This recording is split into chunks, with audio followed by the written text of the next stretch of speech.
بەشێک لە پاڵێوراوی حیزبەکان بۆ پەرلەمانی کوردستان لای دەنگدەران ناسراون بەو پێی بربژێری دووبارەن.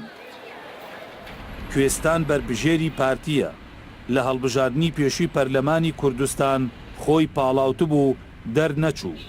ئەو سوورە لەسەر ئەوەی ئەگەر ئەم جارش دەرنەچێت جارێکی دیکە خۆی کاندید بکاتەوە.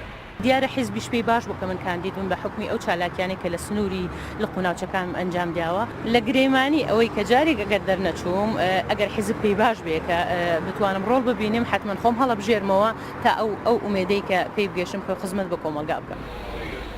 هەرچەندە پاڵێوراوە دووبارەکان لەسەر بڕیاری خەڵک نەگەشتنە پەرلەمان و دەنگی پێویستیان بەدەست نەهێنا، بەڵام هێشتا ئەوان بەلای حیزبەکانیانەوە شیاوی ئەوەن لە نێو ململانیەکاندا ڕۆڵ ببینن. پێم وایە کە پەرلەمان قوبەیەکە ئەبێ بێتە قیبلەنمای حکوومەت. ئەم قیبلەنمای من ئەمێ بەشێک بم لەو هۆکارانە لەو کەسانە لەو تاکانە لە ناو پەرلەمانەکەدا بۆ ئەوەی کەوا چاوێک بم بەسەر دەسەڵاتەوانێ بۆ ئەوی دەسەڵات لە ئاسی پێویستداوێ بۆ خزمەتگوزاریەکانی خەڵکی کوردستان.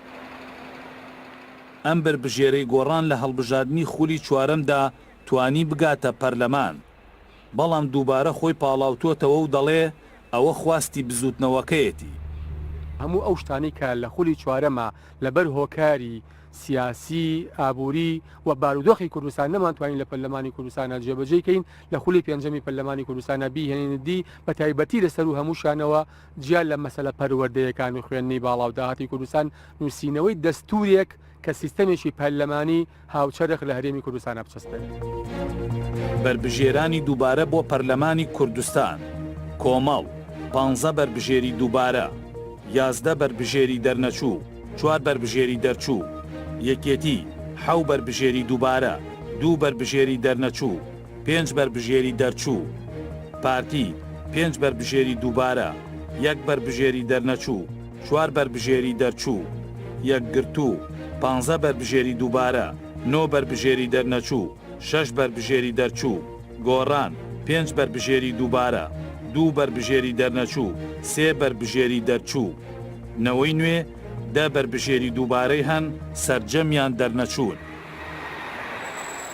پاڵێوراوە سەرنەکەوتەکان پیان وایە خۆپاڵاوتن و چوونە نێو کێبڕکێ هەڵبژاردنەکان پێویستی بە پشودرێژی هەیە، چونکە ئەوەی دوجار بڕیان لەسەر ئەوانەدا دەنگی خەڵکە. بەدەستهێنانی دەنگی خەڵکیش بەکارێکی ئاسان نابینن لە ڕێگەی بەڵێنەکانیانەوە بەدەستی بهێنن. هەر بۆیە دەڵێن زیاتر حیزبەکان دەتوانن ئاراستەی دەنگدەران بکەن لە بەرژەوەندی پاڵێوراوێک.